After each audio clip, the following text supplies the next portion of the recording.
केंद्र सरकार द्वारा मुहैया कराए जाने वाली सीजीएचएस सेवाओं से आम लोगों की परेशानियां दूर होने के बजाय कई तरह से और परेशानियों का सामना करना पड़ रहा है। स्वास्थ्य से परेशान व्यक्ति को ही स्वास्थ्य सेवाओं को लेकर अस्पतालों और डॉक्टरों का चक्कर लगाना पड़ता है।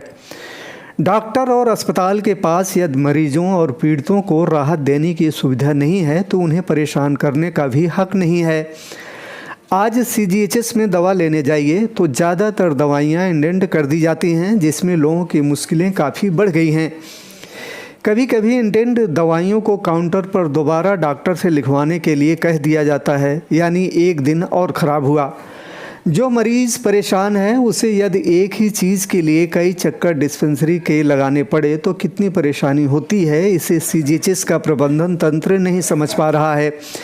यदि समझता तो निराकरण के लिए ज़रूर ठोस कदम उठाता। यह एक सीजीएचएस की कहानी नहीं है, यह कमोबेश हर सीजीएचएस डिस्पेंसरी की एक ही कहानी है। उदाहरण के तौर पर दिल्ली का सबसे बड़ा रिहायशी इलाका द्वारका की बात करते हैं, जिसकी लगभग 14 लाख की आबादी बताई जाती है। यहाँ पर महज 2 सीजीएचएस डिस्पेंसरी हैं, एक सेक्टर 9, दूसरा सेक्टर 23।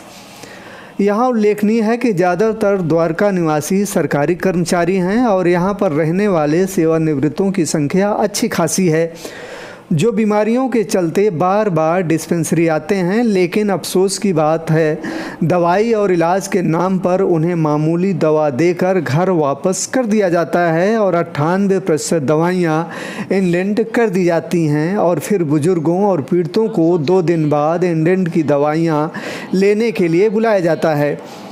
इसमें पीड़ित के मोबाइल पर मैसेज आ जाता है,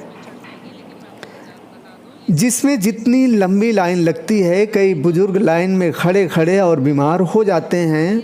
कोई सामाजिक दूरी का भी यहाँ ख्याल नहीं रखा जाता है, क्योंकि जगह कम होती है। कई बार नंबर आते आते 2-3 घंटे खड़े रहने के बाद समय पूरा होने पर खिड़की बंद हो जाती है, क्योंकि 2 बजे के बाद सीजीएचएस सेवाएं बंद हो जाती हैं और बुजुर्गों को दोबारा दूसरे दिन फिर लाइन में लगना पड़ता है।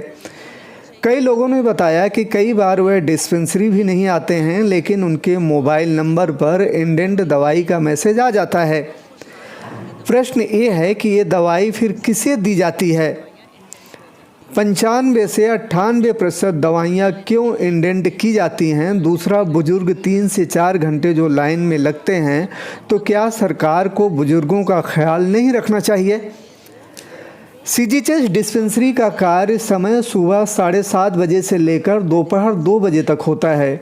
ठीक 2 बजे डिस्पेंसरी बंद हो जाती है, लेकिन ठीक 7:30 बजे सुबह कोई भी डिस्पेंसरी नहीं खुलती है। यदि हम सिर्फ दिल्ली की द्वारका की बात करें तो क्या लाखों की आबादी के लिए 2 सीजीएचएस की डिस्पेंसरी काफ़ी है? क्योंकि द्वारका में ही नजफगढ़, दीनपुर, छावला, श्याम विहार, गोयला, डेरी के भी मरीज आते हैं और डिस्पेंसरी महज 2। यह स्वास्थ्य सेवाओं के नाम पर कैसा मजाक है? आकाश श्रीवास्तव, 3rd आई वर्ल्ड न्यूज़, दिल्ली।